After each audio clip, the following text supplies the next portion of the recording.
Hello everyone. In this video, we shall see some examples for Riemann-Stieltjes integrable functions. So as a first example, consider the constant function f of x defined to be k, where k is a real constant defined on some closed interval a comma b. Let alpha be any monotonically increasing function defined on a comma b. So as we are discussing Riemann-Stieltjes integrable functions, we need a monotonically increasing function. So we have taken some monotonically increasing function alpha.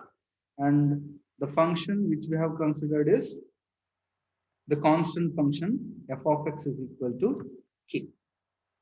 Now next, let P be any partition of A comma B, by which we mean a finite set of points from A to B in the natural increasing order. And we have observed many times that this partition divides the closed interval A comma B into n subintervals x0 to x1, x1 to x2, x2 to x3, so on, xn minus 1 to xn. Now for each I, as the function f of x, which we have considered is a constant function, so obviously it is bounded function and it is bounded above by k and bounded below by k, obviously. So on each subintervals also f of x will be bounded, hence supremum and infimum exists. Define mi to be infimum of f of x as x varies over the closed interval xi minus 1 xi, where xi minus 1 xi is the ith subinterval of the closed interval a comma b. As f of x is a constant, as x varies over the closed interval xi minus 1 xi, the f of x value remains the same k. So just you have to take the infimum of k, so which is k itself. Next, similarly, supremum. So supremum of all f of x values as x varies over the ith subinterval. So as x varies over the ith subinterval, f of x is constant k. So supremum of k is once again k. So next, if you consider the lower Riemann-Stieltjes sum, it is defined as summation mi into delta f alpha I, so which is equal to, so for all I, mi is constant, which is k, so k into summation delta alpha I. Summation delta alpha I is alpha of b minus alpha of a.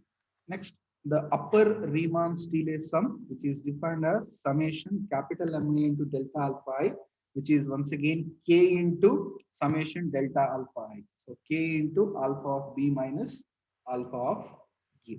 So you can observe here, for any partition P, for any partition P of closed interval a comma b, lower Riemann-Stieltjes sum is always k into alpha of b minus alpha of a, and upper Riemann-Stieltjes sum is also once again k into alpha of b minus alpha of a. So it is constant. So for any partition P, LPF alpha and UPF alpha both are constant and they are equal to k into alpha of b minus alpha of a. So now if I consider the lower Riemann-Stieltjes integral, so it is defined as supremum of all lower Riemann-Stieltjes sums. As all lower Riemann-Stieltjes sums are constant equal to k into alpha of b minus alpha of a, their supremum will also be the same. And in the similar way, the upper Riemann-Stieltjes integral, it is defined as infimum of all upper Riemann-Stieltjes sums as p varies over all partitions of a comma b. So for all partitions P, upper Riemann-Stieltjes sum UPF alpha is always constant equal to k into alpha of b minus alpha of a. Hence, infimum of all those numbers will be once again the constant k into alpha of b minus alpha of a. So by these two equations, we observe that the lower Riemann-Stieltjes integral is equal to the upper Riemann-Stieltjes integral. So by the definition, we can say f is a Riemann-Stieltjes integrable function on closed interval a comma b. That is, f is Riemann-Stieltjes integrable on the closed interval a comma b. So this example shows how a Riemann-Stieltjes integral works. So given a real bounded function and a monotonically increasing function, on a closed interval a comma b, we start with some partition. We calculate the lower Riemann-Stieltjes sum and the upper Riemann-Stieltjes sum for a given partition, and we vary the partition and we calculate the supremum of all lower Riemann-Stieltjes sums and infimum of all upper Riemann-Stieltjes sums. So which are respectively the lower Riemann-Stieltjes integral and the upper Riemann-Stieltjes integral. And if both are equal, we say the function is Riemann-Stieltjes integral. So this is an example for a Riemann-Stieltjes integrable function. So next, we can see a necessary condition for a real valued function to be Riemann-Stieltjes integral, right? So a function is said to be Riemann-Stieltjes integral if at all it is bounded. So whenever our real valued function which we have considered is bounded, then only we can check the Riemann-Stieltjes integrability. So a necessary condition for a function to be Riemann-Stieltjes integral is boundedness. So it is a necessary condition. So it is a must condition to check a real valued function to be Riemann-Stieltjes integrable or not. So by a statement, we can state like this: if f is a real valued function defined on a closed interval a comma b, and f belongs to R of alpha, that means f is Riemann-Stieltjes integral on a comma b, then f must be bounded on the closed interval a comma b. So Riemann-Stieltjes integrability will directly imply boundedness. So that means boundedness is a necessary condition for a real valued function to be Riemann integral. Or in other words, I can say unless a function is bounded, it cannot be Riemann-Stieltjes integrable. So first of all, it has to be bounded. Then we can go to the verification of Riemann-Stieltjes integrability condition. Right? But the converse is not true in general. That means, so as I said earlier, so Riemann-Stieltjes integrability will imply boundedness. Any Riemann-Stieltjes integrable function must be bounded always, but a bounded function need not be Riemann-Stieltjes integrable always. So that is, a bounded function need not be Riemann-Stieltjes integrable in some cases. It need not be Riemann-Stieltjes integrable. As an example, as a counterexample, consider the function f of x defined as 1 for all rational numbers, 0 for all irrational numbers in some closed interval a comma b. Now to check the Riemann-Stieltjes integrability of this function, so we need obviously a monotonically increasing function. Now, but specifically, I'll consider a non-constant monotonically increasing function. So you know that if we consider any constant function, it can be regarded as a monotonically increasing function, obviously. But consider a non-constant monotonically increasing function on some closed interval a comma b. And let p equals x0, x1, x2, so on, xn be any partition of the closed interval a comma b. As we seen earlier, this partition divides the closed interval a comma b into n subintervals x0, x1, x1, x2, x2, x3, and so on, xn, xn minus 1. Right? So we can observe by our definition of f of x. So f of x takes only two values. So it takes either 0 or 1 based on the x. So if x is rational, it takes the value 1. If x is irrational, it takes the value 0. So as f of x has only two values, 0 and 1, so I can write f of x lies in between 0 and 1. F of x is greater than or equal to 0 and less than or equal to 1. F of x is greater than or equal to 0 and less than or equal to 1. This is true for all points in the closed interval a comma b. And in particular, for any subinterval xi minus 1 xi, the same condition holds. As it is a subinterval of the closed interval a comma b, so the same inequality holds for the points in the subinterval also. So that means the set of all f of x values for x values in this closed interval is a non-empty set of real numbers which are bounded below and above. So all those numbers are greater than or equal to 0, less than or equal to 1. So infimum should exist and supremum also should exist. So define infimum of all f of x as x varies over the closed interval xi minus 1 xi to be mi. But as x varies over this closed interval, f of x has only two values. F of x has only two values, so 0 and 1. So just you have to take infimum of 0 and 1, because what we have defined mi as, mi is infimum of all f of x values as x varies over this closed interval. But according to our definition of f, as x varies over this closed interval, f of x has only two possible values.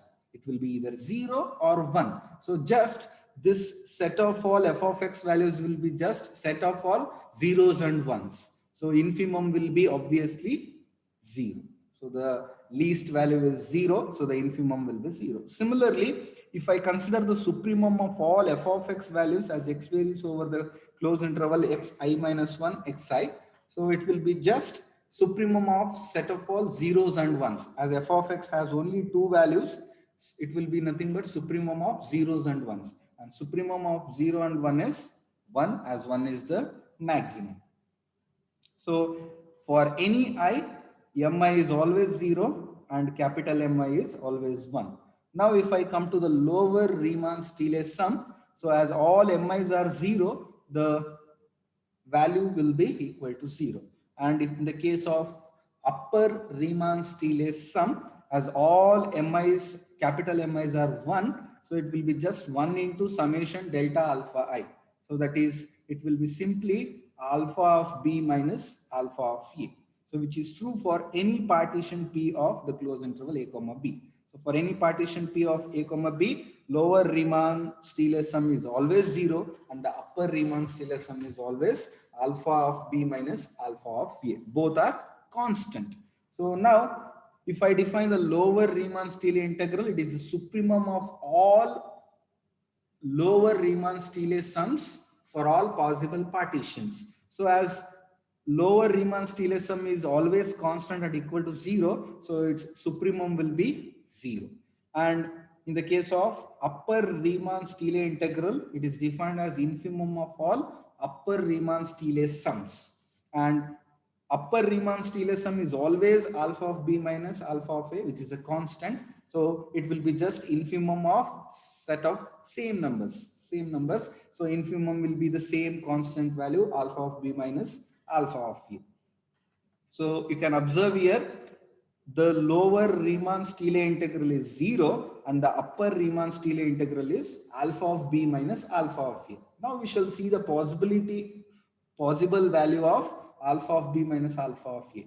Now as b is greater than or equal to a, as b is the upper limit of the closed interval and a is the lower limit, so b has to be obviously greater than or equal to a. And as alpha is monotonically increasing, so alpha of b has to be greater than or equal to alpha of a. That is, the difference has to be greater than or equal to 0. What happens if the difference is 0?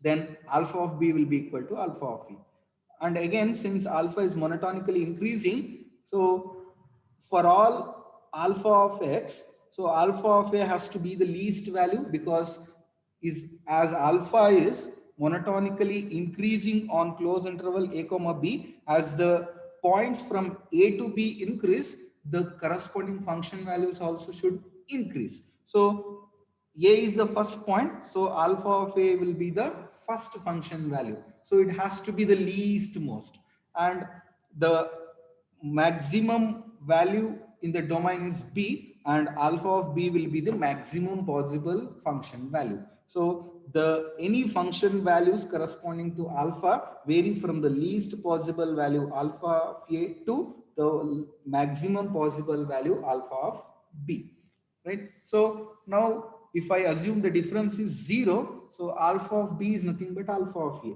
So in place of alpha of b, if I substitute alpha of a, then alpha of x is greater than or equal to alpha of a, less than or equal to alpha of a. So which obviously implies that alpha of x has to be other than alpha of a. So what it means, for any x in the closed interval a comma b, alpha of x will be always alpha of a. So which shows that alpha will be a constant function. Alpha will be a constant function. But it is a contradiction, as we have taken alpha to be non-constant monotonically increasing function. So this is the reason why we have taken non-constant monotonically increasing function. If you allow alpha to be a constant function, then ultimately the value alpha of b minus alpha of a could be equal to 0. And in that case, the function could be Riemann-Stieley integrable. But we are searching for a counterexample for a function which is not Riemann-Stieley integrable. So to make this difference alpha of b minus alpha of a different from 0, so we are just restricting the monotonically increasing function alpha to be non-constant. If alpha becomes a constant function, then the difference could be equal to 0. It will be equal to 0. So that will imply directly that the function f which we have considered it will be Riemann-Stieley integrable. So just to avoid it, so we have taken alpha to be non-constant monotonically increasing function. So that shows that the difference has to be positive. It cannot be equal to 0. So what that means, the lower Riemann-Stieley integral is equal to 0, whereas the upper Riemann-Stieley integral is positive, greater than 0. So they will be never equal. So one is equal to 0, the other is positive value. So both will never be equal to each other. So by the definition, as the lower Riemann-Stieley integral is not equal to the upper Riemann-Stieley integral, f will not be Riemann-Stieley integrable function on closed interval a comma b, or we can symbolize can be written as f does not belongs to R of alpha on closed interval a comma b. So this counterexample shows that even if the given function is bounded, it need not be Riemann-Stieley integrable. So next, one more observation. So if you can recall the Riemann integral, so in Riemann integral, actually there are two criteria on which the integral value depends. So one is the function which you have considered, and the other is the interval which you have considered. So in case of Riemann integral, the integral depends on the function f and on the interval a comma b, and more particularly partitions of closed interval a comma b. As you take different partitions on closed interval a comma b, the value of the integral will vary. So in case of Riemann integral, the thing which you have to observe is the value of the integral depends on the function and also on the interval. And also more particularly, as you vary the partitions on closed interval a comma b, the value of the Riemann integral will also vary. So on these 3 points, the value of the integral depends. Whereas in case of a Riemann-Stieley integral, the integral value actually depends on the function f, the monotonically increasing function alpha, and on the closed interval a comma b, and more particularly once again on the partitions of closed interval a comma b. So there are 4 points on which the value of the integral could depend. So the first is the function f, secondly monotonically increasing function alpha, and the closed interval a comma b. And moreover, as you vary the partitions on closed interval a comma b, the value of the integral also varies. So these are the points on which the Riemann-Stieley integral depends.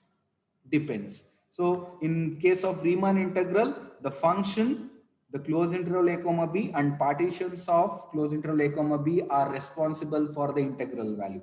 Whereas in case of Riemann-Stieley integral, the function f, the monotonically increasing function alpha, and the interval closed interval a comma b, and partitions of closed interval a comma b. So these are responsible for the value of the integral in case of Riemann-Stieley integral. So this is the point which you have to observe. And now, if I come to the notation, usually the Riemann-Stieley integral of a bounded real valued function f over some closed interval a comma b with respect to a monotonically increasing function alpha is denoted by integral f d alpha from a to b. So this is the notation for the Riemann-Stieley integral of a function f with respect to alpha over some closed interval a comma b. Instead of that notation, we can use this notation also, where we write the Riemann-Stieltjes integral as integral f of x d of alpha of x from a to b, where x is actually variable, where x is chosen as a variable over the closed interval a comma b, and x is called the variable of integration. So just to indicate the variable of the closed interval a comma b, we use the dummy variable x. So instead of this notation, integral a to b f d alpha, we can use the notation integral f of x d alpha of x, where x is actually variable over the closed interval a comma b, or it is called variable of integration. In place of x, you can choose any other variable. You can choose any of the alphabet in place of x.